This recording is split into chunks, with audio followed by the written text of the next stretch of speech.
നമസ്കാരം. പ്രധാന വാർത്തകൾ.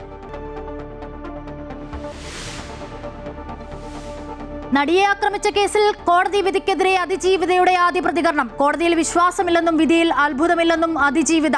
നിയമത്തിനു മുൻപിൽ എല്ലാവരും തുല്യരല്ലെന്ന് സോഷ്യൽ മീഡിയയിൽ വിമർശനം. ഗൂഢാലോചന നടത്തിയവർ പുറത്തെന്നും ഇത് ഭയപ്പെടുത്തുന്നുവെന്നും നടി മഞ്ജു വാര്യർ. വിധിന്യായത്തിലെ വിവരങ്ങൾ ചോർന്നുവെന്നാരോപിച്ച് DGPക്ക് പരാതി നൽകി ഡിവൈഎസ്പി ബൈജു പൗലോസ്. 4 കോർപ്പറേഷനുകളിലെ മേയർ ചർച്ചകളിലേക്ക് കടന്ന UDF. കൊച്ചിയിൽ ദീപ്തി മേരി വർഗീസും തൃശൂരിൽ ശ്യാമള മുരളീധരനും സാധ്യത. കോഴിക്കോട് മേയർ സ്ഥാനത്തേക്ക് UDF മത്സരിക്കും. PM നിയാസിന്റെ തോൽവിയിൽ അന്വേഷണമുണ്ടാകുമെന്ന് DCC. തിരുവനന്തപുരം മേയറായി VV രാജേഷ് പരിഗണനയിൽ. പ്രധാനമന്ത്രി ജനുവരിയിലെത്തുമെന്ന് രാജീവ് ചന്ദ്രശേഖർ. പാലക്കാട് നഗരസഭയിൽ BJPയെ വെട്ടി ഭരണം പിടിക്കാൻ LDFും UDFും. കൊട്ടാരക്കരയിലെ തിരിച്ചടിക്ക് കാരണം ദേശീയ നേതാവ് പാറവെച്ചതെന്ന KSU കൊല്ലം ജില്ലാ പ്രസിഡന്റ് അൻവർ സുൽഫിക്കർ. പരോക്ഷ വിമർശനം കൊടിക്കുന്നിൽ സുരേഷിനെതിരെ. കോൺഗ്രസിന് ഒറ്റയ്ക്ക് ജയിച്ച് കയറാവുന്ന സ്ഥലമല്ല കൊട്ടാരക്കരയെന്നും പരാമർശം ആരുടെ താൽപര്യം സംരക്ഷിക്കാനെന്ന് പാർട്ടി പരിശോധിക്കണമെന്നും കൊടിക്കുന്നിൽ. സുൽഫിക്കറിന്റെ പ്രസ്താവനയിൽ നടപടിയുണ്ടാകുമെന്ന് KC വേണുഗോപാൽ.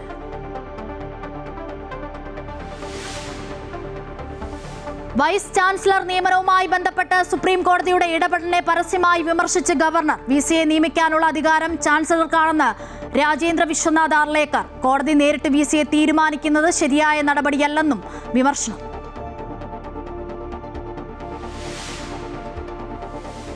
വോട്ടുകൊള്ള ആരോപണത്തിൽ 2ാം ഘട്ട പ്രചാരണത്തിന് തുടക്കം കുറിച്ച് കോൺഗ്രസ്. രാംലീല മൈതാനിയിൽ ആയിരങ്ങൾ പങ്കെടുത്ത മഹാറാലിയിൽ BJPക്കും തെരഞ്ഞെടുപ്പ് കമ്മീഷനും വിമർശനവുമായി രാഹുൽ ഗാന്ധി. ശരിയായ രീതിയിൽ വോട്ടെടുപ്പ് നടന്നാൽ ഒരു തെരഞ്ഞെടുപ്പിലും BJP ജയിക്കില്ലെന്ന് പ്രിയങ്ക ഗാന്ധി. വോട്ടുകൊള്ളയ്ക്കെതിരെ കോൺഗ്രസ് ശേഖരിച്ച 5 കോടി ഒപ്പുകൾ രാഷ്ട്രപതിക്ക് കൈമാറി.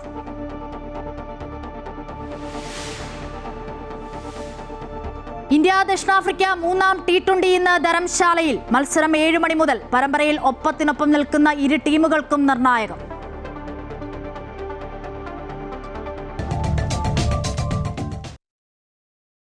വാർത്തകൾ വിശദമായി നോക്കാം. കോടതി വിധിക്കെതിരെ അതിജീവിതയുടെ ആദ്യ പ്രതികരണം. കോടതിയിൽ വിശ്വാസമില്ലെന്നും വിധിയിൽ അത്ഭുതമില്ലെന്നും അതിജീവിത പറയുന്നു. നിയമത്തിനു മുൻപിൽ എല്ലാവരും ഒരുപോലെയല്ലെന്നും സോഷ്യൽ മീഡിയയിൽ വിമർശനം ഉന്നയിക്കുന്നു. മെമ്മറി കാർഡിൽ സമഗ്ര അന്വേഷണം നടന്നില്ലെന്നും അതിജീവിത വിമർശിക്കുന്നു. വിവരങ്ങളുമായി AT അശ്വതി ചേരുന്നുണ്ട് കൊച്ചിയിൽ നിന്നും. അശ്വതി, എന്തൊക്കെ കാര്യങ്ങളാണ് അതിജീവിത ഈ സോഷ്യൽ മീഡിയയിൽ കുറിച്ച കുറിപ്പിൽ പറയുന്നത്? നിയമത്തിനു മുൻപിൽ എല്ലാവരും ഒരുപോലെ അല്ലെന്നും സോഷ്യൽ മീഡിയയിൽ വിമർശനം ഉന്നയിക്കുന്നുണ്ടല്ലോ. ഒപ്പം മെമ്മറി കാർഡിൽ സമഗ്ര അന്വേഷണം നടന്നില്ലെന്നും വിമർശനം.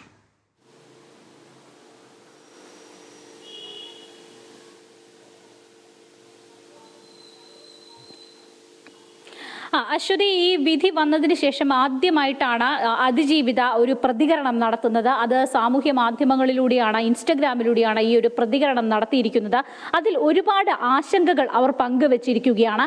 അതിൽ ഒന്നാമതായിട്ട് 2020 ശേഷം ഈ വിഷയത്തിൽ ഈ കേസ് അന്വേഷണത്തിൽ വലിയ രീതിയിലുള്ള ഇടപെടലുകൾ ഉണ്ടായി എന്നതാണ് അവർ വ്യക്തമാക്കുന്നത്. അത് കൃത്യമായിട്ടല്ല ഈ അന്വേഷണം മുന്നോട്ട് പോയത് എന്നതാണ് അവർ ചൂണ്ടിക്കാണിക്കുന്നത്. ഈ അന്യായമായ നീക്കങ്ങൾ എനിക്ക് ബോധ്യപ്പെട്ടിരുന്നു എന്നതാണ് അതിജീവിത ഇതിൽ വ്യക്തമാക്കുന്നത്. മാത്രമല്ല, അവർക്ക് ഈ അന്വേഷണത്തിലെ വിധിയിലും വിശ്വാസമില്ലാതായതിനെ സംബന്ധിച്ച ചില പോയിന്റുകൾ കൃത്യമായി അവർ അക്കമിട്ട് നിരത്തുകയാണ്.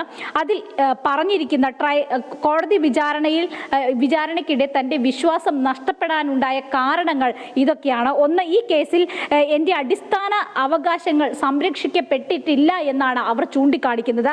അതായത് മെമ്മറി കാർഡ് കോടതിയുടെ കസ്റ്റഡിയിൽ ഉണ്ടായിരിക്കുന്ന സമയത്ത് തന്നെ 3 തവണ അത് അനധികൃതമായി പരിശോധിക്കപ്പെട്ടു. അതാണ് അവർ ആദ്യമായി ചൂണ്ടിക്കാണിക്കുന്നത്. കാരണം ഈ കേസിൽ ഏറ്റവും പ്രധാനപ്പെട്ട തെളിവ് എന്ന് പറയുന്നത് മെമ്മറി കാർഡ് തന്നെയാണ്. നിലവിൽ അന്വേഷണ ഉദ്യോഗസ്ഥർക്ക് കിട്ടിയിരിക്കുന്ന മെമ്മറി കാർഡ് എന്ന് പറയുന്നത് ഈ വിഷ്വൽസ് കോപ്പി ചെയ്തതാണ്. അതിൻ്റെ മാസ്റ്റർ കോപ്പി കണ്ടെത്താനായിട്ട് ഇതുവരെ അന്വേഷണ ഉദ്യോഗസ്ഥർക്ക് കഴിഞ്ഞിട്ടില്ല. അത് തന്നെ ആദ്യം മുതൽക്കേ ചോദ്യം ചെയ്യപ്പെടുന്ന ഒരു കാര്യമാണ്. അതിനിടയിലാണ് കോടതിയുടെ കസ്റ്റഡിയിൽ ഇരിക്കുന്നതിനിടയിൽ ഉൾപ്പെടെ 3 തവണ ഈ മെമ്മറി കാർഡ് പരിശോധിച്ചത്. പക്ഷേ അതിൻ്റെ അന്വേഷണം എവിടെയും എത്തിയില്ല. ഒരു വിവോ ഫോണിലും 2 ഡെസ്ക്ടോപ്പുകളിലും ഇതിട്ട് പരിശോധിച്ചു എന്നതാണ് കണ്ടെത്തിയിട്ടുള്ളത്. പക്ഷേ നടപടിയെടുക്കാനോ മറ്റ് കാര്യങ്ങളിലേക്ക് കടക്കാനോ ഇതുവരെ സാധിച്ചിട്ടില്ല. അത് അതിജീവിത ആദ്യമായി തന്നെ തൻ്റെ ഒന്നാമത്തെ പോയിന്റായിട്ട് ചൂണ്ടിക്കാണിക്കുന്നു.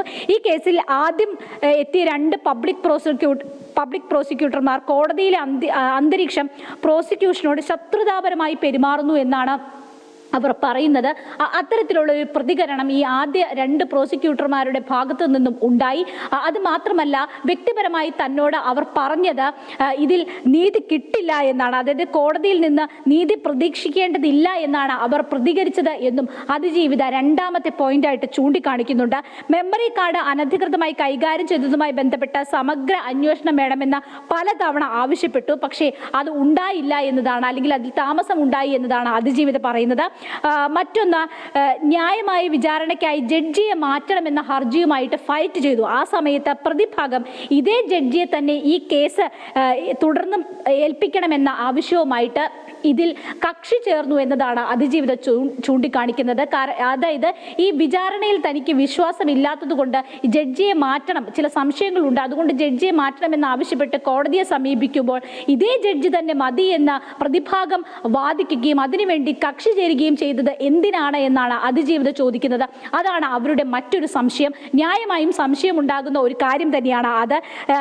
എൻ്റെ ആശങ്കകളും അനുഭവങ്ങളും പങ്കുവെച്ചുകൊണ്ട് രാഷ്ട്രപതിക്കും പ്രധാനമന്ത്രിക്കും അതുപോലെ തന്നെ സുപ്രീം കോടതി ചീഫ് ജസ്റ്റിസിനും കത്തുകൾ അയക്കേണ്ട ഒരു സാഹചര്യം ഉണ്ടായി. അതായത് അത്രയധികം തിരിച്ചടികൾ, എതിർപ്പുകളൊക്കെ ഈ അന്വേഷണ ഘട്ടത്തിലും വിചാരണ ഘട്ടത്തിലും അവർക്ക് നേരിടേണ്ടി വന്നു.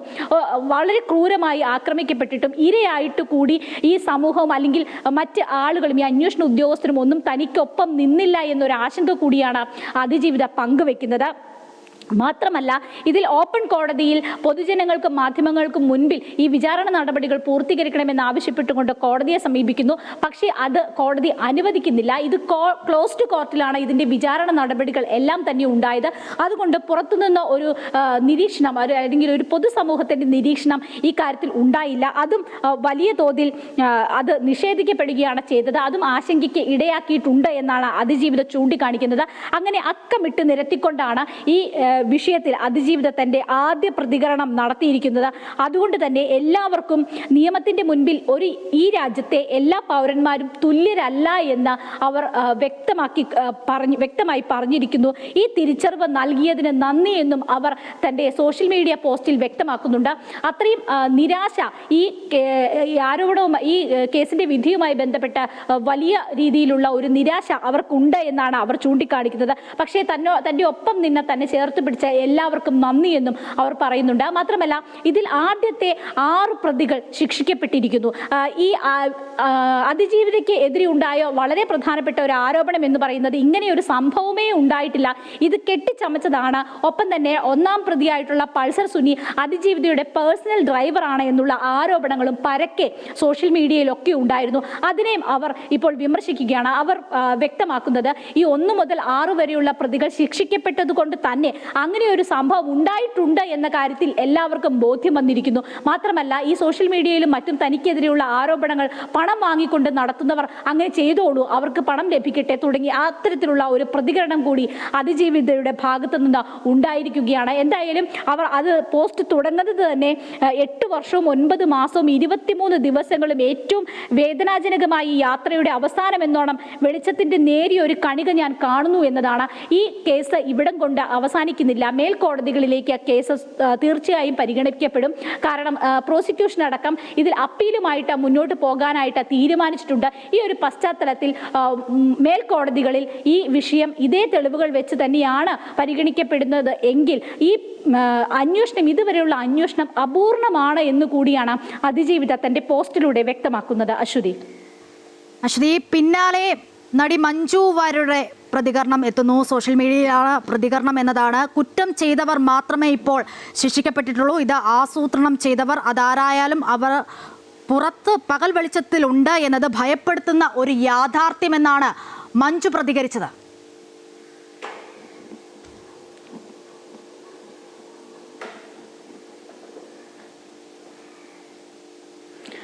തീർച്ചയായും ഈ കേസ് ഉണ്ടായി ആദ്യം ഉണ്ടാകുന്ന ഒരു ഗ്യാതറിംഗ് എന്ന് പറയുന്നത് സിനിമാ പ്രവർത്തകരുടെ, പ്രത്യേകിച്ച് അമ്മയിലുള്ള ആളുകളുടെ ചലച്ചിത്ര കൂട്ടായ്മ ഇവിടെ അവർ ഒത്തുകൂടുകയാണ് ചെയ്തിട്ടുള്ളത്. അത് എറണാകുളത്ത് കൊച്ചിയിൽ തന്നെയാണ് ദർബാർ ഹാൾ ഗ്രൗണ്ടിൽ അങ്ങനെ ഒരു പരിപാടി നടക്കുന്നു. അതിജീവിതയ്ക്ക് പിന്തുണയുമായിട്ട് ആളുകൾ രംഗത്ത് വരുന്നു, ചലച്ചിത്ര പ്രവർത്തകർ ഒത്തുകൂടുന്നു.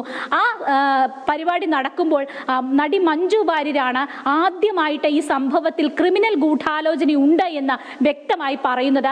അതേ പരിപാടിയിൽ ദിലീപ് അടക്കം പങ്കെടുത്തിരുന്നു. അതിനുശേഷമാണ് ഇതിന്റെ ക്രിമിനൽ ഗൂഢാലോചനയുമായി ബന്ധപ്പെട്ട കാര്യങ്ങളിലേക്ക് കടക്കുന്നത്. ഈ വിധി വന്ന ദിലീപ് അടക്കമുള്ള ആളുകളെ കുറ്റാരോപിതരാക്കുന്ന ഒരു വേളയിൽ ദിലീപ് മഞ്ജു വാര്യരുടെ പേര് പ്രത്യേകം പരാമർശിച്ചുകൊണ്ടാണ് തന്റെ ആദ്യ പ്രതികരണം കൂടി നടത്തുന്നത്. പക്ഷേ തന്റെ ആരോപണത്തിൽ മഞ്ജു വാര്യർ ഇപ്പോഴും ഉറച്ചു നിൽക്കുകയാണ്. കാരണം 1 മുതൽ 6 വരെയുള്ള പ്രതികൾക്കെതിരെ 120B ഗൂഢാലോചന കുറ്റം നിലനിൽക്കുന്നു എന്ന് തന്നെയാണ് കോടതിയുടെ കണ്ടെത്തൽ. പക്ഷേ അതിന്റെ മോട്ടീവ് കൃത്യമായി പ്രൂവ് ചെയ്യാനായിട്ട് അന്വേഷണ ഉദ്യോഗസ്ഥർക്കോ പ്രോസിക്യൂഷനോ സാധിച്ചിട്ടില്ല. അതായത് നിലവിലെ പ്രതികളാണ് എന്ന് കണ്ടെത്തിയിരിക്കുന്ന ആളുകൾക്കും 8ാം പ്രതി അടക്കമുള്ളവരും തമ്മിലുള്ള ഒരു ലിങ്ക് കണ്ടെത്താനായിട്ട്, അത് സംശയാതീതമായി തെളിയിക്കാനായിട്ട് പ്രോസിക്യൂഷന് സാധിച്ചിട്ടില്ല എന്നതാണ് ഇതിൽ ഏറ്റവും പ്രധാനപ്പെട്ട കാര്യം. അതുകൊണ്ട് തന്നെ അവിടെ ഒരു ഗൂഢാലോചന ഉണ്ടായിട്ടില്ല എന്നതിന് അർത്ഥമില്ല. ഈ ഗൂഢാലോചനയുടെ പിന്നിൽ പ്രവർത്തിച്ചവരെ വെളിച്ചത്ത് കൊണ്ടുവരണം എന്ന് തന്നെയാണ് മഞ്ജു വാര്യരുടെ പോസ്റ്റിൽ നിന്ന് നമുക്ക് മനസ്സിലാകുന്നത്. കുറ്റം ചെയ്തവർ മാത്രമേ ഇപ്പോൾ ശിക്ഷിക്കപ്പെട്ടിട്ടുള്ളൂ. ഇത് ആസൂത്രണം ചെയ്തവർ അത് ആരായാലും അവർ പുറത്ത് പകൽ വെളിച്ചത്തിൽ ഉണ്ട് എന്നത് ഭയപ്പെടുത്തുന്ന ഒരു യാഥാർത്ഥ്യമാണ് എന്നാണ് മഞ്ജു വാര്യരുടെ പോസ്റ്റിൽ വ്യക്തമാക്കുന്നത്. എല്ലാ കാലത്തും അന്നും ഇന്നും എന്നും അതിജീവിതയ്ക്കൊപ്പം തന്നെയാണ് എന്നും മഞ്ജു വാര്യർ പോസ്റ്റിൽ പറഞ്ഞു വെക്കുന്നു. ശരി, വിവരങ്ങളാണ് കൊച്ചിയിൽ നിന്നും AT അശ്വതി നൽകിയത്. നടിയെ ആക്രമിച്ച കേസിന്റെ വിധിന്യായത്തിലെ വിവരങ്ങൾ ചോർന്നുവെന്ന ആരോപണത്തിൽ സംസ്ഥാന പോലീസ് മേധാവിക്ക് പരാതി. അന്വേഷണ ഉദ്യോഗസ്ഥനായ DYSP ബൈജു പൗലോസാണ് പരാതി നൽകിയത്. അതേസമയം ദിലീപും പൾസർ സുനിയുമായുള്ള പണ ഇടപാട് തെളിയിക്കാൻ പ്രോസിക്യൂഷന് സാധിച്ചില്ലെന്നും വിധിയിൽ കോടതി ചൂണ്ടിക്കാട്ടുന്നു. ഒപ്പം മെമ്മറി കാർഡിലെ ഹാഷ് വാല്യൂ മാറിയത് അന്വേഷണ ഉദ്യോഗസ്ഥൻ കോടതിയെ അറിയിച്ചില്ല എന്നും വിമർശനമുണ്ട്. നടിയെ ആക്രമിച്ച കേസിലെ വിശദാംശങ്ങൾ വിധി പറയുന്നതിന് ഒരാഴ്ച മുൻപ് പ്രചരിക്കപ്പെട്ട സംഭവത്തിലാണ് അന്വേഷണ ഉദ്യോഗസ്ഥനായ DYSP ബൈജു പൗലോസ് പരാതിയുമായി രംഗത്തെത്തിയിരിക്കുന്നത്. സംഭവം അന്വേഷിക്കണമെന്നാവശ്യപ്പെട്ട് അദ്ദേഹം സംസ്ഥാന പോലീസ് മേധാവിക്ക് കത്ത് നൽകി. വിധി വരുന്നതിന് ദിവസങ്ങൾക്ക് മുൻപാണ് വിശദാംശങ്ങൾ അടങ്ങിയ ഊമക്കത്ത് കേരള ഹൈക്കോടതി അഡ്വക്കേറ്റ്സ് അസോസിയേഷൻ പ്രസിഡന്റ് ഉൾപ്പെടെ ഉള്ളവർക്ക് ലഭിച്ചത്. 1 മുതൽ 6 വരെയുള്ള പ്രതികൾ മാത്രം ശിക്ഷിക്കപ്പെടുമെന്നും ദിലീപ് ഉൾപ്പെടെയുള്ള മറ്റു പ്രതികളെ വെറുതെ വിടും എന്നുൾപ്പെട്ടുള്ള പരാമർശങ്ങളോടെയായിരുന്നു കത്ത്. വിധിന്യായം 8ാം പ്രതിയായിരുന്ന ദിലീപുമായി ബന്ധപ്പെട്ടവരെ കാണിച്ച് ഉറപ്പുവരുത്തിയെന്ന ആരോപണങ്ങളും കത്തിലുണ്ടായിരുന്നു. ഈ സാഹചര്യത്തിലാണ് വിശദമായ അന്വേഷണം ആവശ്യപ്പെട്ട് അന്വേഷണ ഉദ്യോഗസ്ഥൻ പോലീസ് മേധാവിയെ സമീപിച്ചിരിക്കുന്നത്. അതേസമയം കേസ് അന്വേഷണത്തിലെ വീഴ്ചകൾ കോടതി ഉത്തരവിൽ പ്രത്യേകം ചൂണ്ടിക്കാട്ടുന്നുണ്ട്. കേസിൽ ദിലീപും പൾസർ സുനിയും തമ്മിലുള്ള പണമിടപാട് തെളിയിക്കാനായില്ലെന്നതാണ് ഒന്നാമത്തെ വിമർശനം. സുനിക്ക് നാദിർഷ പണം നൽകിയതിനും തെളിവില്ല. അതോടൊപ്പം കേസിലെ പ്രധാന തെളിവായ മെമ്മറി കാർഡിന്റെ ഹാഷ് വാല്യൂ മാറിയ വിവരം കൃത്യമായി കോടതിയെ അറിയിച്ചില്ലെന്നും അന്വേഷണ ഉദ്യോഗസ്ഥർക്കെതിരെ വിമർശനമുണ്ട്. 2020 ജനുവരിയിൽ തന്നെ ഹാഷ് വാല്യൂ മാറിയ വിവരം ഫോറൻസിക് ലാബിൽ തിരിച്ചറിഞ്ഞിരുന്നു. എന്നാൽ 2022 മാത്രമാണ് താൻ ഇതറിഞ്ഞതെന്ന് വരുത്തി തീർക്കാൻ അന്വേഷണ ഉദ്യോഗസ്ഥൻ ശ്രമിച്ചുവെന്നാണ് വിമർശനം. അതേസമയം കേസിൽ സർക്കാർ അപ്പീൽ പോകുമെന്ന് മന്ത്രി P. രാജീവ് ആവർത്തിച്ചു. അപ്പീൽ പോകും എന്ന് തുടക്കത്തിൽ തന്നെ വ്യക്തമാക്കി. പൊതുവെ അത് സംബന്ധിച്ച് 2 ഭാഗത്തും തൃപ്തികരമല്ല. ശക്തമായിട്ടുള്ള നിലയിൽ അപ്പീലുമായി മുന്നോട്ട് പോകണമെന്ന് തന്നെയാണ് കണ്ടിട്ടുള്ളത്. അത് പ്രോസിക്യൂഷനും ഡയറക്ടർ ജനറൽ ഓഫ് പ്രോസിക്യൂഷനുമായി ചർച്ച ചെയ്തുകൊണ്ട് ആവശ്യമായ തീരുമാനമെടുക്കും. ഹൈക്കോടതിയിൽ പ്രോസിക്യൂഷൻ വീഴ്ചകൾ വീണ്ടും വലിയ വിമർശനങ്ങൾക്ക് ഇടയാക്കാൻ സാധ്യതയുണ്ട്. അപ്പീൽ നൽകുന്നതോടെ നടിയെ ആക്രമിച്ച കേസ് വീണ്ടും സജീവ ചർച്ചാ വിഷയമാകും. അമൃത ന്യൂസ്, കൊച്ചി. തിരുവനന്തപുരം കോർപ്പറേഷനിൽ മേയർ സ്ഥാനാർത്ഥി നിർണയത്തിൽ ചർച്ചകൾ പുരോഗമിക്കുന്നു. VV രാജേഷിനാണ് മുൻതൂക്കം. നിയമസഭയിലേക്ക് വട്ടിയൂർക്കാവിൽ ശ്രദ്ധ കേന്ദ്രീകരിക്കാൻ R. ശ്രീലയ്ക്ക് നിർദ്ദേശം ലഭിച്ചതായാണ് സൂചന. അതേസമയം കനത്ത പരാജയം വിലയിരുത്തി തിരുത്തൽ വരുത്തുമെന്ന് മന്ത്രി V. ശിവൻകുട്ടി പ്രതികരിച്ചു. കഴിഞ്ഞ 4 പതിറ്റാണ്ടായി ഇടതുകോട്ടയായിരുന്ന തിരുവനന്തപുരം കോർപ്പറേഷനിൽ മിന്നും വിജയം സ്വന്തമാക്കിയാണ് BJP സംസ്ഥാനത്ത് കോർപ്പറേഷനിലെ ആദ്യ നേട്ടം സ്വന്തമാക്കുന്നത്. 101-ൽ 50 എന്ന പകുതി സീറ്റുകൾ സ്വന്തമാക്കിയാണ് വിജയം. വികസിത കേരള കാഴ്ചപ്പാടിന് ജനങ്ങൾ നൽകിയ അവസരം ഫലപ്രദമായി ഉപയോഗിക്കാനാണ് തീരുമാനം. വരുന്ന നിയമസഭാ തെരഞ്ഞെടുപ്പിനുള്ള ഊർജം കൂടിയാണ് BJPക്ക് കോർപ്പറേഷനിലെയും 2 മുനിസിപ്പാലിറ്റികളുടെയും വിജയം. തിരുവനന്തപുരം കോർപ്പറേഷനിലെ മേയറെ ഉടൻ പ്രഖ്യാപിക്കും. VV രാജേഷിൻ്റെയും R. ശ്രീലേഖയുടെയും പേരുകളാണ് സജീവ പരിഗണനയിലുള്ളത്. ഞങ്ങളുടെ പ്രഥമ പരിഗണന ക്രിയേറ്റീവായിട്ടുള്ള കാര്യങ്ങൾ, ഞങ്ങൾ പറഞ്ഞ കാര്യങ്ങൾ എത്രയും പെട്ടെന്ന് ചെയ്യുക. ഒരു നിമിഷം നമുക്ക് പാഴാക്കല്ല. കാരണം ഒരു ഭരണ രംഗത്ത് നമ്മൾ പാഴാക്കുന്ന ഓരോ നിമിഷവും മറ്റുള്ള നഗരങ്ങൾ നമ്മളെക്കാളും മുമ്പേ പോകും. അവർ മുമ്പേ പോകരുതെന്നല്ല ഞാൻ പറയുന്നത്, നമുക്ക് സമയം പാഴാക്കാനില്ല. നിയമസഭയിലെ സ്ഥാനാർത്ഥികളെയും BJP താമസിയാതെ തീരുമാനിച്ച് പ്രവർത്തനം ശക്തമാക്കും. അതേസമയം തിരുവനന്തപുരത്തെ പരാജയത്തിൽ പഠനം നടത്തി തിരുത്തലുകൾ വരുത്തുമെന്ന് മന്ത്രി V. ശിവൻകുട്ടി പറഞ്ഞു. പ്രചാരണത്തിൽ പാളിച്ചകൾ ഉണ്ടായില്ല, പക്ഷേ അടിയൊഴുക്കുകൾ ഉണ്ടായതായും അദ്ദേഹം വ്യക്തമാക്കി. ഞങ്ങളുടെ ജില്ലയിലുണ്ടായിട്ടുള്ള കുറവുകളെ സംബന്ധിച്ചിടത്തോളം ശരി തന്നെയാണ്, ഞങ്ങളെ പരിശോധിക്കും. അതിൽ ഇത്രയും വളരെ ഗൗരവമായിട്ട് വർക്ക് ചെയ്തിട്ട് പോലും എന്തുകൊണ്ടത് കാണാൻ കഴിഞ്ഞില്ല എന്നെ സംബന്ധിച്ചിടത്തോളം അത് പ്രധാനപ്പെട്ട ഒരു പ്രശ്നം തന്നെയാണ്. ആ പ്രശ്നം തന്നെയാണ് പരിശോധന വിധേയമാക്കേണ്ടത്. കോൺഗ്രസും സീറ്റ് നില തിരുവനന്തപുരത്ത് 19ലേക്ക് ഉയർത്തി തിരിച്ചുവരവിൻ്റെ പാതയിലാണ്. അതേസമയം BJPയുടെ കോർപ്പറേഷൻ ഭരണത്തെ തടുക്കാൻ മതേതര മുന്നണിയുടെ സാധ്യതകളും LDF തിരുവനന്തപുരത്ത് തേടുന്നതായാണ് സൂചന. അമൃത ന്യൂസ്, തിരുവനന്തപുരം. തലസ്ഥാന കോർപ്പറേഷൻ പിടിച്ചടക്കിയതിന്റെ ആഹ്ലാദ പ്രകടനവുമായി BJP സംസ്ഥാന അധ്യക്ഷൻ, സംസ്ഥാന നേതാക്കൾ, ജില്ലാ അധ്യക്ഷൻ, NDAയുടെ നിയുക്ത കൗൺസിലർമാർ എന്നിവരുടെ നേതൃത്വത്തിൽ നഗരപ്രദക്ഷിണം പുരോഗമിക്കുകയാണ്. വിവരങ്ങളുമായി ആതിര ചേരുന്നുണ്ട്. ആതിര, BJPക്ക് ലഭിച്ച വലിയ ഊർജം, ആ ഊർജം തന്നെയാണ് ഇപ്പോഴും കാണുന്നത്. ഈ നഗരപ്രദക്ഷിണം എങ്ങനെ പുരോഗമിക്കുന്നു? അശ്വതി, ഏതായാലും ഇന്നലെ നടത്താമെന്ന് തീരുമാനിച്ചിരുന്ന നഗരപ്രദക്ഷിണമാണ് ഇന്നത്തേക്ക് മാറ്റിവെച്ചത്. ഇന്നേതായാലും സംസ്ഥാന അധ്യക്ഷൻ രാജീവ് ചന്ദ്രശേഖർ ഉൾപ്പെടെയുള്ള നേതാക്കളും അതുപോലെ തന്നെ നിയുക്ത കൗൺസിലർമാരുൾപ്പെടെയാണ് ഇത്തരത്തിൽ തുറന്ന വാഹനത്തിൽ അവരുടെ ആ വിജയാഹ്ലാദം, അത്തരത്തിലുള്ള ആഘോഷ പരിപാടികളുടെ ഭാഗമായുള്ള നഗരപ്രദക്ഷിണം ആരംഭിച്ചത്. തിരുവനന്തപുരത്തെ ഈ തമ്പാനൂരുള്ള മാരാർജി ഭവൻ, BJPയുടെ കാര്യാലയമായ മാരാർജി ഭവനിൽ നിന്നുമാണ് ഈ യാത്ര അല്ലെങ്കിൽ ഈ നഗരപ്രദക്ഷിണം തുടങ്ങിയത്. അതിനുശേഷം കരമന വഴി പിന്നീട് പൂജപ്പുരയിലേക്ക് കടന്നു. നിലവിൽ ഏതായാലും വഴുതക്കാട്ടിലേക്കാണ് ഈ നഗരപ്രദക്ഷിണം പുരോഗമിക്കുന്നത്. അതിനുശേഷം പാളയം, അതുപോലെ തന്നെ ശാസ്തമംഗലം തുടങ്ങി ഈ തിരുവനന്തപുരം നഗരത്തിലെ ഏകദേശം എല്ലാ പ്രദേശങ്ങളും പൂർത്തിയാക്കിയ എല്ലാ പ്രദേശങ്ങളിലൂടെയും ആയിരിക്കും ഈ നഗരപ്രദക്ഷിണം ഏതായാലും നടക്കുക. പ്രവർത്തകരും അതുപോലെ തന്നെ നേതാക്കൾ ഉൾപ്പെടെയുള്ളവരും വലിയ രീതിയിലുള്ള ഒരു സന്തോഷത്തിലാണ്. അവരുടെ ഈ തിരുവനന്തപുരം കോർപ്പറേഷൻ പിടിച്ചെടുക്കുക എന്നുള്ളതായിരുന്നു ഈ തദ്ദേശ തെരഞ്ഞെടുപ്പ് അടുത്ത സമയത്തിൽ ഉൾപ്പെടെ BJPയുടെ മുന്നിലുണ്ടായിരുന്ന ഏക ലക്ഷ്യം. അതുകൊണ്ട് തന്നെ ആ ഒരു ലക്ഷ്യം BJP ഏതായാലും നേടിയിരിക്കുന്നു എന്നുള്ളതാണ്. വികസിത കേരളം എന്നുള്ള അവരുടെ BJPയുടെ ആ ഒരു ലക്ഷ്യത്തിലേക്ക്, ആ ലക്ഷ്യം ജനങ്ങൾ അംഗീകരിച്ചിരിക്കുന്നു എന്നുള്ളതാണ് കഴിഞ്ഞ ദിവസമൊക്കെ തന്നെ ഈ സംസ്ഥാന അധ്യക്ഷനായിട്ടുള്ള രാജീവ് ചന്ദ്രശേഖർ ഉൾപ്പെടെ പറഞ്ഞത്. ആദ്യഘട്ടം മുതൽ പ്രചരണ പരിപാടിയിലും അതുപോലെ തന്നെ BJPയുടെ പ്രകടന പത്രികയിലും ഉൾപ്പെടെ സൂചിപ്പിച്ചിരുന്ന ഒരു കാര്യം ഇത്തരത്തിൽ വികസിത കേരളം രൂപപ്പെടുത്തുക അല്ലെങ്കിൽ വികസിത കേരളം എന്ന ഒരു ലക്ഷ്യത്തിൽ ഊന്നിക്കൊണ്ടുള്ള പ്രവർത്തനമാണ് BJP നടപ്പിലാക്കാൻ ഉദ്ദേശിക്കുന്നത് എന്നുള്ളതായിരുന്നു. ഏതായാലും ജനങ്ങൾ അത് ഏറ്റെടുത്തിരിക്കുന്നു, ജനങ്ങൾ BJPയെ വിശ്വസിക്കുന്നു എന്നുള്ളതാണ് രാജീവ് ചന്ദ്രശേഖർ ഉൾപ്പെടെ പറഞ്ഞത്. ഏതായാലും നിലവിൽ ആ ഒരു വിജയാഘോഷം അത് പുരോഗമിക്കുകയാണ്. അല്പസമയത്തിനകം ഈ വിജയാഘോഷം പാളയത്തിലേക്ക് നീങ്ങും. നിലവിൽ ഏതായാലും പ്രവർത്തകരുൾപ്പെടെ വലിയ രീതിയിലുള്ള ആഘോഷ പരിപാടികളിൽ തന്നെയാണ് ഉള്ളത്. ശരി ആതിര, എന്തായാലും BJPയുടെ നഗരപ്രദക്ഷിണം പുരോഗമിക്കുകയാണ്. വിവരങ്ങളാണ് ആതിര രാധാകൃഷ്ണൻ തിരുവനന്തപുരത്ത് നിന്നും നൽകിയത്. മറ്റു വാർത്തയിലേക്ക്. കൊച്ചി, തൃശൂർ കോർപ്പറേഷനുകളിലെ മേയറെ കണ്ടെത്താനുള്ള ചർച്ചകൾ UDFൽ സജീവം. 2 കോർപ്പറേഷനുകളിലും വനിതാ മേയർമാർ ആയിരിക്കും. 4 പേരുകളാണ് കൊച്ചിയിൽ മേയർ സ്ഥാനത്തേക്ക് ഉയരുന്നത്. തൃശൂരിലാകട്ടെ 3 പേരാണ് പരിഗണനയിൽ. 2 കോർപ്പറേഷനുകളിലും UDF മിന്നുന്ന പ്രകടനമാണ് ഇത്തവണ കാഴ്ചവെച്ചത്.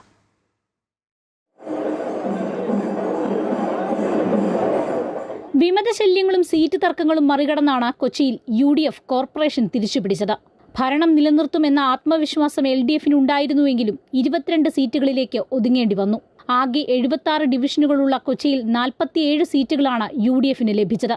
മേയർ സ്ഥാനത്തേക്ക് 4 പേരുകളാണ് ഉയർന്നു വന്നിരിക്കുന്നത്. KPCC general secretary Deepthi Mary വർഗീസിന്റെ പേരാണ് ആദ്യം മുതൽക്കേ അന്തരീക്ഷത്തിൽ ഉണ്ടായിരുന്നത്. മഹിളാ കോൺഗ്രസ് സംസ്ഥാന വൈസ് പ്രസിഡന്റ് VK മിനിമോളാണ് സാധ്യതാ പട്ടികയിലുള്ള രണ്ടാമത്തെയാൾ. A ഗ്രൂപ്പിൽ നിന്ന് മുൻ കൗൺസിലിലെ ഷൈനി മാത്യുവും സീന ടീച്ചറും രംഗത്തുണ്ട്. സാമുദായിക സമവാക്യങ്ങൾ അടക്കം പരിശോധിച്ച് പാർട്ടി ഉചിതമായ തീരുമാനമെടുക്കുമെന്ന് ദീപ്തി മേരി വർഗീസ് പ്രതികരിച്ചു. നേതൃത്വം കൂട്ടായി ഒരു തീരുമാനമെടുക്കും. അത് കേരളത്തിലെ പ്രധാനപ്പെട്ട നേതാക്കളും അതുപോലെ തന്നെ AICCയുടെ നേതാക്കളും എല്ലാം കൂടിയാലോചിച്ച് ഒരു തീരുമാനമുണ്ടാകും. അതിന് അത്രയുമേ അതിൻ്റെ അകത്ത് പ്രത്യേകമായിട്ട് വേറെ ഒന്നുമില്ല. സാധാരണ അത് തന്നെയാണല്ലോ ഒരു പ്രോസസ്സ്. കഴിഞ്ഞ കൗൺസിലിൽ UDF പാർലമെന്ററി പാർട്ടി സെക്രട്ടറിയായ MG അരിസ്റ്റോട്ടിലും ഡെപ്യൂട്ടി ലീഡറായിരുന്ന ഹെൻറി ഓസ്റ്റിനുമാണ് ഡെപ്യൂട്ടി മേയർ സ്ഥാനത്തേക്ക് പരിഗണനയിലുള്ളത്. കൂടാതെ മുൻ കൗൺസിലർമാരായ മുതിർന്ന നേതാക്കളെ കൂടി പരിഗണിച്ചേക്കും. വർഷങ്ങൾക്ക് ശേഷം തൃശൂർ കോർപ്പറേഷൻ തിരിച്ചുപിടിച്ചതിന്റെ ആവേശത്തിലാണ് ജില്ലയിലെ UDF പ്രവർത്തകർ. 33 സീറ്റുകൾ നേടിയാണ് 56 അംഗ കൗൺസിലിൽ കോൺഗ്രസ് ജയിച്ചു കയറിയത്. ശ്യാമള മുരളീധരൻ, ലാലി ജെയിംസ്, നിജി ജസ്റ്റിൻ എന്നിവരാണ് മേയർ സ്ഥാനത്തേക്ക് പരിഗണനയിലുള്ളത്. പാർലമെന്ററി പാർട്ടിയുടെ അഭിപ്രായം കണക്കിലെടുത്തായിരിക്കും മേയറെ തെരഞ്ഞെടുക്കുകയെന്ന് DCC പ്രസിഡന്റ് ജോസഫ് ടാജറ്റ് അറിയിച്ചു. മറ്റ് ഘടകങ്ങളുടെ സ്വാധീനം ഉണ്ടാകില്ലെന്നും അദ്ദേഹം കൂട്ടിച്ചേർത്തു. ഒരുപാട് പ്രശ്നങ്ങളെ ഞങ്ങൾക്ക് അതിജീവിക്കേണ്ടി വന്നു. സാമ്പത്തികമായി ഞങ്ങൾക്ക് അത്രയേറെ കഷ്ടപ്പാടുകൾ. ഞങ്ങൾ ഓരോ വീടുകളിലും കയറി ഞങ്ങൾ ഓണത്തിന് ശേഷം ഫണ്ട് ശേഖരണം നടത്തിയതിൻ്റെ അതുമയാണ് ഞങ്ങൾക്ക് മുന്നോട്ട് പോകേണ്ടി വന്നത്. ഒരു ഐക്യബോധം താഴെത്തട്ടിലുള്ള പ്രവർത്തകർ മുതൽ ഈ ജില്ലയിലെ ഉന്നത നേതാക്കളിൽ വരെ ഉണ്ടായി.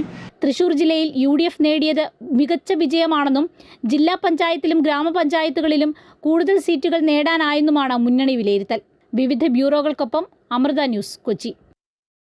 കോഴിക്കോട് മേയർ സ്ഥാനത്തേക്ക് പരിഗണിക്കുന്നവരിൽ O സദാശിവന് മുൻഗണന, S ജയശ്രീയും K രാജീവും പരിഗണന പട്ടികയിലുണ്ട്. അതേസമയം CPM ജില്ലാ സെക്രട്ടേറിയറ്റിൽ മുസാഫിർ അഹമ്മദിന്റെ പരാജയമാണ് പ്രധാനമായും ചർച്ചയായത്. CPM ഏരിയ കമ്മിറ്റി അംഗമായ O സദാശിവൻ തടമ്പാട്ടുതാഴം ഡിവിഷനിലാണ് ജയിച്ചത്. മുമ്പും കൗൺസിൽ അംഗമായതിൻ്റെ പരിചയസമ്പന്നതയുണ്ട്. അതുകൊണ്ട് തന്നെയാണ് CPMന്റെ പ്രഥമ പരിഗണനാ പട്ടികയിൽ സദാശിവൻ ഇടം പിടിച്ചത്. അതേസമയം ബേപ്പൂർ പോർട്ട് ഡിവിഷനിൽ നിന്ന് ജയിച്ച K രാജീവിനെ മേയറാക്കണമെന്ന നിലപാടിലാണ് മന്ത്രി മുഹമ്മദ് റിയാസ് എന്ന് സൂചനയുണ്ട്. കപ്പിനും ചുണ്ടിനുമിടയിൽ കഴിഞ്ഞ തവണ മേയർ സ്ഥാനം നഷ്ടമായ ഡോക്ടർ S ജയശ്രീയും പരിഗണനാ പട്ടികയിലുണ്ട്. കഴിഞ്ഞ തവണ വനിതാ മേയറായതിനാൽ ഇത്തവണ CPM മാറി ചിന്തിച്ചാൽ ജയശ്രീയുടെ സാധ്യത മങ്ങും. കോട്ടൂളി ഡിവിഷനിൽ നിന്ന് തിരഞ്ഞെടുക്കപ്പെട്ട ജയശ്രീ ആരോഗ്യ സ്റ്റാൻഡിംഗ് കമ്മിറ്റി ചെയർപേഴ്സണായിരുന്നു. അതേസമയം താൻ മേയർ സ്ഥാനാർത്ഥി ആയിരുന്നില്ലെന്ന് CP മുസാഫിർ അഹമ്മദ് പറഞ്ഞു. മുസാഫിറിന്റെ പരാജയം പരിശോധിക്കാൻ CPM കോഴിക്കോട് ജില്ലാ സെക്രട്ടേറിയറ്റ് തീരുമാനിച്ചു.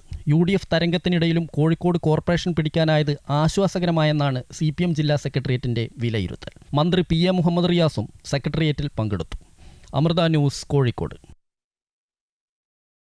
കോഴിക്കോട് കോർപ്പറേഷനിൽ UDF മേയർ സ്ഥാനത്തേക്ക് മത്സരിക്കുമെന്ന DCC president K Praveenkumar. Corporation ഭരണം UDFന് ലഭിക്കേണ്ടതായിരുന്നു. അതിനാൽ ഓരോ വീഴ്ചയും ഗൗരവമായി പരിശോധിക്കും. UDF മേയർ സ്ഥാനാർത്ഥിയായി അവതരിപ്പിച്ച PM നിയാസിന്റെ തോൽവി 2 കമ്മീഷൻ അന്വേഷിക്കുമെന്നും പ്രവീൺകുമാർ പറഞ്ഞു. പാർട്ടിയെ അപകീർത്തിപ്പെടുത്തും വിധം പോസ്റ്റിട്ട നേതാക്കൾക്കെതിരെ നടപടിയുണ്ടാകുമെന്നും അദ്ദേഹം കൂട്ടിച്ചേർത്തു. മേയർ സ്ഥാനത്ത് UDF മത്സരിക്കും, അത് സംശയമില്ല. സ്വീകരിക്കില്ല, അത് ഉറപ്പ് സ്വീകരിക്കില്ല. അഡ്വക്കേറ്റ് PA നിയാസിൻ്റെ തോൽവി, KPCC മെമ്പർ മഠത്തിൽ നാണു മാസ്റ്ററും DCC ജനറൽ സെക്രട്ടറി TK രാജേന്ദ്രനും അടങ്ങുന്ന 2 അംഗ കമ്മീഷൻ അതേക്കുറിച്ച് അന്വേഷണം നടത്തും. 10 ദിവസം കൊണ്ട് റിപ്പോർട്ട് തരാൻ പറഞ്ഞിട്ടുണ്ട്. അത് പൊതുസമൂഹത്തിൻ്റെ മുമ്പിൽ പറയേണ്ട കാര്യങ്ങൾ പൊതുസമൂഹത്തിലും ഏതെങ്കിലും പാർട്ടിക്കാരുടെ ഭാഗത്ത് വീഴ്ചയുണ്ടെങ്കിൽ അതിനുള്ള സംഘടനാ നടപടിയും ആ കാര്യത്തിലുണ്ടാവും. ഏറെ ഗൗരവത്തോടു കൂടിയാണ് KPCCയും DCCയും കോൺഗ്രസിൻ്റെയും UDFൻ്റെയും സുരക്ഷിത സീറ്റിൽ KPC ജനറൽ സെക്രട്ടറി കൂടിയായ അഡ്വക്കേറ്റ് PA നിയാസിൻ്റെ തോൽവിയെ കാണുന്നത്. പാലക്കാട് നഗരസഭയിൽ BJPയെ ഭരണത്തിൽ നിന്നും അകറ്റാൻ സഖ്യസാധ്യത തേടി LDFും UDFും തിരക്കിട്ട നീക്കങ്ങളാണ് അണിയറയിൽ നടക്കുന്നത്. കോൺഗ്രസ് വിമതനെ മുന്നിൽ നിർത്താനാണ് നീക്കം. സഖ്യസാധ്യത CPMും തള്ളുന്നില്ല. എന്നാൽ നിയമസഭാ തെരഞ്ഞെടുപ്പിൽ തിരിച്ചടിയാകുമോ എന്ന ആശങ്കയും നിലനിൽക്കുന്നുണ്ട്. എന്തായാലും CPM ഇന്ന് നിലപാട് അറിയിക്കും. അതേസമയം മതേതര സഖ്യ നീക്കങ്ങളെ പരിഹസിച്ച് BJP രംഗത്തെത്തി. തദ്ദേശ സ്വയംഭരണ തെരഞ്ഞെടുപ്പിലെ തോൽവി ചർച്ച ചെയ്യാൻ CPM CPI നേതൃയോഗങ്ങൾ നാളെ ചേരും. CPM സംസ്ഥാന സമിതിയും യോഗം ചേർന്ന് വിലയിരുത്തലുകൾ ചർച്ച ചെയ്യും. അതേസമയം നേതൃനിരയിലേക്ക് ആളുകളെ നിശ്ചയിക്കുന്നതിൽ ചർച്ചകൾ തുടരുകയാണ് UDFും BJPയും. നിയമസഭാ തെരഞ്ഞെടുപ്പിന് മുൻപ് മുന്നണി വിപുലീകരണം അടക്കമാണ് കോൺഗ്രസ് ലക്ഷ്യം വെക്കുന്നത്. തദ്ദേശ സ്വയംഭരണ തെരഞ്ഞെടുപ്പിൽ ഭരണവിരുദ്ധ വികാരമുണ്ടായതിന്റെ ഞെട്ടലിലാണ് ഇടതുപക്ഷ ജനാധിപത്യ മുന്നണി. സർക്കാരിന്റെ പ്രവർത്തനങ്ങൾക്ക് കനത്ത പ്രഹരമാണ് ലഭിച്ചതെന്ന് നേതാക്കളും വിലയിരുത്തുന്നു. പാർട്ടിയുടെ അടിസ്ഥാന വോട്ടുകളിൽ തന്നെ വിള്ളലുകൾ ഉണ്ടായി. ജനക്ഷേമ പ്രവർത്തനങ്ങളുടെ പ്രചാരണം ജനങ്ങളിലേക്ക് എത്തിക്കുന്നതിൽ പ്രാദേശിക നേതൃത്വങ്ങൾ പരാജയപ്പെട്ടതായി പറയുമ്പോഴും സംസ്ഥാന നേതാക്കൾ ഉൾപ്പെട്ട ശബരിമല സ്വർണ്ണക്കൊള്ളയും അവരെ സംരക്ഷിച്ചുകൊണ്ടുള്ള പാർട്ടിയുടെ നീക്കവും ജനങ്ങളിൽ സ്വാധീനം ചെലുത്തി. അയ്യപ്പ സംഗമവും ഫലം കണ്ടില്ല. സ്വാധീന മണ്ഡലങ്ങൾ ഉൾപ്പെടുത്തിയുള്ള വാർഡ് പുനർനിർണയവും ഇടതിന് ഗുണം ചെയ്തില്ല. ഇവയൊക്കെ വിശദമായി ചർച്ച ചെയ്യാനാണ് നാളെ CPM CPI നേതൃയോഗങ്ങൾ ചേരുന്നത്. തെരഞ്ഞെടുപ്പ് ഫലം വിശകലനം ചെയ്ത് വീഴ്ചകൾ പരിഹരിക്കുകയാണ് ലക്ഷ്യം. സംസ്ഥാന സമിതി യോഗങ്ങളും ഇതിനു പിന്നാലെ ചേരും. തദ്ദേശ സ്വയംഭരണ തെരഞ്ഞെടുപ്പിലെ തേരോട്ടം നിയമസഭാ തെരഞ്ഞെടുപ്പിലും ആവർത്തിക്കാനാണ് UDF നീക്കം. ഇതിന്റെ ഭാഗമായി മുന്നണി വിപുലീകരണവും കോൺഗ്രസ് ലക്ഷ്യം വയ്ക്കുന്നു. കേരള കോൺഗ്രസ് മാണി വിഭാഗത്തിന്റെ പുനർവിചിന്തനം കാത്തിരിക്കുകയാണ് കോൺഗ്രസ്. നിയമസഭാ തെരഞ്ഞെടുപ്പിൽ ഇതിലൂടെ കൂടുതൽ ഭദ്രത കൈവരിക്കാനാകുമെന്നാണ് വിശ്വാസം. തിരുവനന്തപുരം കോർപ്പറേഷനിലെയും 2 മുനിസിപ്പാലിറ്റികളിലെയും വിജയം സംസ്ഥാനത്ത് കൂടുതൽ സീറ്റുകൾ നേടാമെന്ന BJPയുടെ കണക്കുകൂട്ടലുകൾക്കും ആക്കം കൂട്ടുന്നതാണ്. മാറാത്തത് മാറിയെന്നാണ് ഫലമെത്തിയതോടെയുള്ള BJPയുടെ വിലയിരുത്തൽ. നിയമസഭാ തെരഞ്ഞെടുപ്പിലേക്കുള്ള തയ്യാറെടുപ്പുകളും ഇതോടൊപ്പം തന്നെ ആരംഭിച്ചു കഴിഞ്ഞു. അതേസമയം NDAയുടെ മുന്നേറ്റത്തെ തടുക്കാൻ മതേതര മുന്നണി എന്ന ആശയം കേരളത്തിലും പയറ്റാനുള്ള ശ്രമത്തിലാണ് ഇടതു വലതു മുന്നണികൾ. അമൃത ന്യൂസ്, തിരുവനന്തപുരം. VC നിയമനത്തിൽ സുപ്രീം കോടതിക്കെതിരെ രൂക്ഷ വിമർശനവുമായി ഗവർണർ രാജേന്ദ്ര വിശ്വനാഥ് അർലേക്കർ. VC നിയമനത്തിലുള്ള അധികാരം ചാൻസലർക്കാണെന്നും കോടതി VCയെ തീരുമാനിക്കുന്നത് ശരിയല്ല എന്നും അദ്ദേഹം പറഞ്ഞു. VC നിയമനം സെർച്ച് കമ്മിറ്റിക്ക് വിട്ട സുപ്രീം കോടതിയുടെ തീരുമാനത്തിനെതിരെയാണ് ഗവർണർ രംഗത്തെത്തിയത്. VCയെ നിയമിക്കാനുള്ള അധികാരം ചാൻസലർക്കാണെന്ന UGC ചട്ടവും കണ്ണൂർ VC കേസിലെ കോടതി വിധിയും ചൂണ്ടിക്കാട്ടിയായിരുന്നു ഗവർണറുടെ പരാമർശം. കോടതി ഇത് പരിഗണിക്കാത്തത് ശരിയല്ലെന്ന് ഗവർണർ രാജേന്ദ്ര അർലേക്കർ പറഞ്ഞു. VCയെ കോടതിക്ക് തീരുമാനിക്കാമെന്ന നിലപാട് ശരിയല്ല. ഭരണഘടന ഭേദഗതി ചെയ്യാൻ കോടതികൾക്ക് അധികാരമില്ല. നിയമനിർമ്മാണ സഭകളെ ബഹുമാനിക്കണമെന്നും ഗവർണർ പറഞ്ഞു.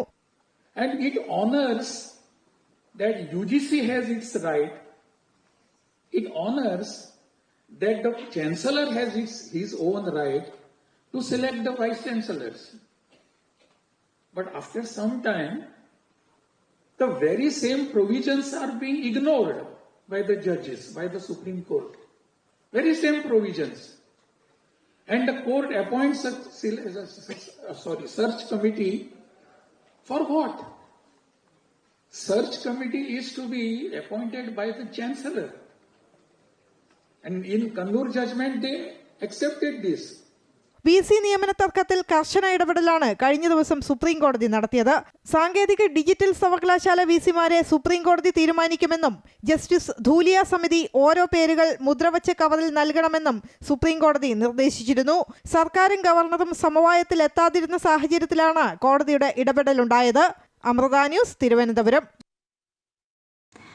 കേരളത്തിൽ UDFന് അനുകൂലമായി സമാനതകളില്ലാത്ത തരംഗമെന്ന AICC general secretary KC Venugopal MP. വിജയ ദിവസത്തിൽ പോലും CPMന്റെ അതിക്രമമെന്നും AICC ജനറൽ സെക്രട്ടറി കുറ്റപ്പെടുത്തി. കോൺഗ്രസിന് വിജയം സമ്മാനിച്ചതിൽ പിണറായി വിജയൻ സർക്കാരിന് വലിയ പങ്കുണ്ട്. ജനം വെറുത്ത സർക്കാരാണിത്. ജനങ്ങളെ എങ്ങനെ വെറുപ്പിക്കാൻ പറ്റും എന്നാണ് ഓരോ പ്രവർത്തനത്തിലും കാണിച്ചതെന്നും KC വേണുഗോപാൽ പറഞ്ഞു.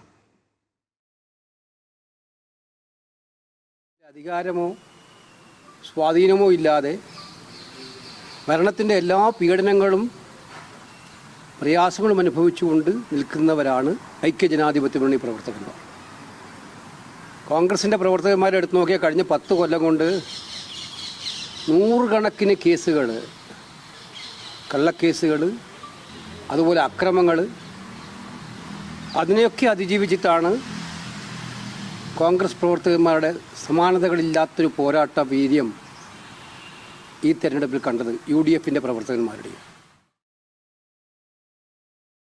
തദ്ദേശ തെരഞ്ഞെടുപ്പിലെ മികച്ച വിജയത്തിന് ജനങ്ങളോട് നന്ദി പറഞ്ഞ KPCC അധ്യക്ഷൻ സണ്ണി ജോസഫ് എല്ലാ നിലയിലും സർക്കാരിന്റെ കള്ളക്കളികൾ ജനങ്ങൾക്ക് മുൻപിൽ അവതരിപ്പിക്കാൻ കഴിഞ്ഞുവെന്നും സണ്ണി ജോസഫ് പറഞ്ഞു. പെൻഷൻ പണം ഔദാര്യമാണെന്ന് പറഞ്ഞ MM മണിയുടെ പ്രസ്താവന ജനങ്ങളുടെ മേലുള്ള കടന്നുകയറ്റമാണെന്നും മണിക്കെതിരെ പാർട്ടി എന്ത് നിലപാട് സ്വീകരിക്കുമെന്നും സണ്ണി ജോസഫ് ചോദിച്ചു. ആ സന്തോഷത്തിന്റെ അഭിമാനത്തിന്റെ നിമിഷം തന്നെ. നിയമസഭാ മുന്നൊരുക്കം കൂടി ഒന്ന് ചർച്ച ചെയ്യും. സ്വാഭാവികമായിട്ടും അതും ചർച്ച ചെയ്യും. ഈ പാലക്കാട്, തിരുവനന്തപുരം നഗരസഭാ കോർപ്പറേഷനുകളിൽ ഈ സാധാരണ ഈ BJP അകറ്റി നിർത്താനുള്ള നിലപാട് പണ്ടും കോൺഗ്രസും CPM ഒക്കെ സ്വീകരിച്ചിട്ടുണ്ട്. അപ്പം നിലവിലെ സാഹചര്യത്തിൽ അത്തരം ഒരു നടപടി ഉണ്ടാവും? ആലോചിച്ചിട്ടില്ല.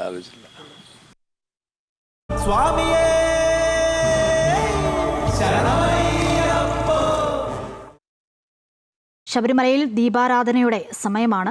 തത്സമയം.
ശബരിമലയിൽ നിന്നുമുള്ള തത്സമയമാണ് പ്രേക്ഷകർ കണ്ടത്. മറ്റു വാർത്തകൾ നോക്കാം. കൊടിക്കുന്നിൽ സുരേഷ് എംപിക്കെതിരെ KSU കൊല്ലം ജില്ലാ പ്രസിഡന്റ് അൻവർ സുൽഫിക്കർ ദേശീയ നേതാവ് പാരവെച്ചതാണ് കൊട്ടാരക്കരയിലെ തിരിച്ചടിക്ക് കാരണമെന്ന് അൻവർ പറയുന്നു. പാർട്ടിക്ക് വേണ്ടി കഷ്ടപ്പെട്ട ചെറുപ്പക്കാരെ ഇല്ലാതാക്കുന്നു, ഇഷ്ടമില്ലാത്തവരെ തെരഞ്ഞുപിടിച്ച് തോൽപ്പിക്കുന്നുവെന്നും ഫേസ്ബുക്കിലൂടെ പറയുന്നു. സംസ്ഥാനത്താകെ വീശിയടിച്ച UDF തരംഗം കൊട്ടാരക്കരയിൽ ഇല്ലാതെ പോയതിന് കാരണം ഇതെന്നും പോസ്റ്റിൽ പറയുന്നു.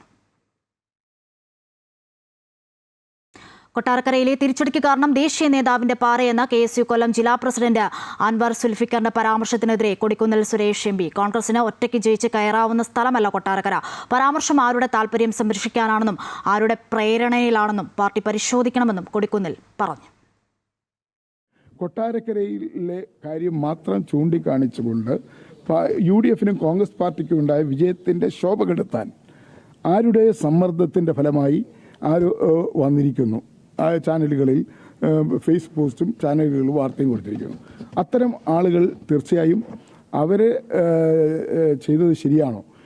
കേരളത്തിൽ നിന്ന് ഒരു ഇപ്പം മുഴുവൻ സ്ഥലങ്ങളിലും വിജയിച്ച മണ്ഡലങ്ങളുണ്ട്, തിരിച്ചടി നേരിട്ട മണ്ഡലങ്ങളുണ്ട്, ഭാഗികമായി വിജയം നേടിയ മണ്ഡലങ്ങളുണ്ട്, സമ്പൂർണ്ണമായി പരാജയപ്പെട്ട പല മണ്ഡലങ്ങളുമുണ്ട്. പക്ഷേ കേരളത്തിൽ ഒരിടത്തുനിന്നും അങ്ങനെ ഒരു അപശബ്ദം പരാജയപ്പെട്ടിടത്തുനിന്നോ വിജയിച്ച സ്ഥലത്തുനിന്നോ ഏതെങ്കിലും നേതാക്കൾക്കെതിരായിട്ട് ഏതെങ്കിലും തരത്തിലൊരു വിമർശനം ആരും ഉന്നയിക്കുകയോ ഫേസ്ബുക്ക് പോസ്റ്റ് ഇടുകയോ ചെയ്തിട്ടില്ല. കൊടിക്കുന്നിൽ സുരേഷ് എംപിക്കെതിരായ KSU കൊല്ലം ജില്ലാ പ്രസിഡന്റ് അൻവർ സുൽഫിക്കറിന്റെ പ്രസ്താവനയിൽ ശക്തമായ നടപടി ഉണ്ടാകുമെന്ന് AICC സംഘടനാ ജനറൽ സെക്രട്ടറി KC വേണുഗോപാൽ. പരാമർശങ്ങൾ ഗൗരവതരമെന്നും അത്തരം പ്രസ്താവനകൾ വെച്ച് പൊറുപ്പിക്കില്ല എന്നും KC ഡൽഹിയിൽ പറഞ്ഞു. കൊട്ടാരക്കരയിലെ തോൽവിക്ക് കാരണം കൊടിക്കുന്നിലാണെന്നും ദേശീയ നേതാവും PAയും പാർട്ടിയെ വിറ്റുതുലച്ചുവെന്നും KSU ജില്ലാ പ്രസിഡന്റ് ഫേസ്ബുക്കിൽ കുറിച്ചിരുന്നു. ഇത്തരം പ്രസ്താവനകളൊക്കെ പാർട്ടി ഗൗരവതരമായിട്ട് കാണും. അങ്ങനെ ആരെയും പരസ്യമായിട്ട് നിലപാടോട്ട് ആര് പോയാലും തിരക്കേടില്ല. അതിനെതിരെ ശക്തമായ നടപടിയുണ്ടാകും. വോട്ടുകൊള്ള ആരോപണത്തിൽ കോൺഗ്രസിന്റെ രണ്ടാം ഘട്ട പ്രചാരണത്തിന് തുടക്കം. തെരഞ്ഞെടുപ്പ് കമ്മീഷൻ മോദിക്ക് വേണ്ടി ജോലി ചെയ്യുന്നുവെന്ന് രാഹുൽ കുറ്റപ്പെടുത്തി. വോട്ട് മോഷ്ടിച്ചാണ് BJP ഭരണം നിലനിർത്തുകയോ പിടിച്ചെടുക്കുകയോ ചെയ്തതെന്ന് രാഹുൽ ഗാന്ധി കുറ്റപ്പെടുത്തി. വോട്ട് മോഷണത്തിൽ തന്റെ വെല്ലുവിളി ഏറ്റെടുക്കാൻ അമിത്ഷാ തയ്യാറായില്ല എന്നും രാഹുൽ ഗാന്ധി പരിഹസിച്ചു. 10,000-കണക്കിന് പ്രവർത്തകരാണ് രാംലീല മൈതാനിയിൽ നടന്ന റാലിയിൽ പങ്കെടുത്തത്. കേന്ദ്ര സർക്കാരിനും തെരഞ്ഞെടുപ്പ് കമ്മീഷനും RSSനുമെതിരെ വോട്ട് മോഷണ ആരോപണം ശക്തമായി ഉയർത്തിക്കൊണ്ടുവരികയാണ് കോൺഗ്രസ്. ഇതിന്റെ ഭാഗമായാണ് 5 കോടി ഒപ്പ് ശേഖരിച്ച് കോൺഗ്രസ് രാഷ്ട്രപതിക്ക് കൈമാറുന്നത്. വോട്ട് മോഷണത്തിനെതിരെ രാംലീല മൈതാനിയിൽ സംഘടിപ്പിച്ച റാലിയിൽ രാഹുൽ ഗാന്ധിയും പ്രിയങ്ക ഗാന്ധിയും മല്ലികാർജ്ജുൻ ഖാർഗെയും ഉൾപ്പെടെയുള്ള പ്രധാന നേതാക്കൾ പങ്കെടുത്തു. തെരഞ്ഞെടുപ്പ് കമ്മീഷൻ BJPക്ക് വേണ്ടി ജോലി ചെയ്യുന്നതുകൊണ്ട് സർവ്വസ്വാതന്ത്ര്യവും മോദി നൽകിയിരിക്കുകയാണ് എന്ന് രാഹുൽ ഗാന്ധി പറഞ്ഞു. വോട്ട് മോഷണത്തിലൂടെ മാത്രമേ BJPക്ക് സർക്കാർ ഉണ്ടാക്കാനാകൂ എന്നും രാഹുൽ ഗാന്ധി കൂട്ടിച്ചേർത്തു. उनके इलेक्शन कमिश्नर हैं जिनके नाम ज्ञानेश कुमार, डॉक्टर सुखबीर सिंह सांधू, डॉक्टर विवेक जोशी. ये जो सत्य और असत्य की लड़ाई हो रही है, इलेक्शन कमीशन BJP के सरकार के साथ मिलकर काम कर रहा है. ശരിയായ രീതിയിൽ തെരഞ്ഞെടുപ്പ് നടന്നാൽ BJP ഒരിടത്തും ജയിക്കില്ലെന്ന് AICC general secretary Priyanka Gandhi MPയും പറഞ്ഞു. രൂപയുടെ മൂല്യം ഇടിഞ്ഞുവെന്നും പ്രധാനമന്ത്രിയുടെ വിദേശ നയം പൂർണ്ണമായി പരാജയപ്പെട്ടുവെന്നും പ്രിയങ്ക ഗാന്ധി കുറ്റപ്പെടുത്തി. विदेश नीति फेल हो गई है इनकी. हाथ पकड़ के चलते हैं ट्रंप जी के साथ, बड़े बड़े राष्ट्रपतियों के साथ, लेकिन जब समय आता है तो देश के साथ कोई खड़ा नहीं होता. അതേസമയം പ്രധാനമന്ത്രിക്കെതിരായ രാഹുൽ ഗാന്ധിയുടെ പരാമർശത്തിനെതിരെ BJP രംഗത്തെത്തി. ഉത്തരവാദിത്തമില്ലാത്ത പ്രസ്താവനകളാണ് രാഹുൽ ഗാന്ധി നടത്തുന്നതെന്ന് മുൻ കേന്ദ്രമന്ത്രി രവിശങ്കർ പ്രസാദ് പറഞ്ഞു. रामलीला मैदान में झूठ बोलते हैं. राहुल गांधी गैर जिम्मेवार हैं और गैर जिम्मेवारी से बोलते हैं. വോട്ട് മോഷണത്തിന്റെ പേര് പറഞ്ഞ് കുടുംബത്തെ രക്ഷിക്കാനുള്ള ശ്രമമാണ് രാഹുൽ നടത്തുന്നതെന്ന് BJP ദേശീയ വക്താവ് ഷഹ്സാദ് പൂനേവാല പറഞ്ഞു. So they are abusing and threatening the person elected by the people of India. വിവിധ സംസ്ഥാനങ്ങളിൽ നിന്നായി 10,000-കണക്കിന് പ്രവർത്തകരാണ് പരിപാടിയിലേക്ക് എത്തിയത്. പാർലമെന്റിന് അകത്തും പുറത്തും വിഷയം സജീവമായി നിർത്തി വരും തെരഞ്ഞെടുപ്പുകളെ നേരിടാൻ തന്നെയാണ് കോൺഗ്രസിന്റെ തീരുമാനം. News desk Amrita TV. കായിക വാർത്തകൾ നോക്കാം. ഇന്ത്യ ദക്ഷിണാഫ്രിക്ക മൂന്നാം T20 മത്സരം ഇന്ന് ധരംശാലയിൽ. ആദ്യ മത്സരത്തിൽ ഇന്ത്യയും രണ്ടാം മത്സരത്തിൽ ദക്ഷിണാഫ്രിക്കയും ജയിച്ച് പരമ്പര ഒപ്പമെത്തിയിരുന്നു. 5 മത്സരങ്ങളാണ് പരമ്പരയിലുള്ളത്. ക്യാപ്റ്റൻ സൂര്യകുമാർ യാദവും ഓപ്പണറായി ഇറങ്ങുന്ന വൈസ് ക്യാപ്റ്റൻ ശുഭ്മാൻ ഗില്ലും ഫോമിലല്ലാത്തതാണ് ഇന്ത്യക്ക് തലവേദനയാകുന്നത്. ഗില്ലിന് പകരം ഓപ്പണിൽ ദീർഘകാലമായി തിളങ്ങിയിരുന്ന സഞ്ജു തിരിച്ചെത്തുമോ എന്നാണ് നോക്കിക്കാണേണ്ടത്. രണ്ടാം മത്സരത്തിൽ ബൗളർമാരെല്ലാം നിരാശപ്പെടുത്തിയെങ്കിലും മാറ്റമുണ്ടാകുമോ എന്ന് ഉറപ്പില്ല.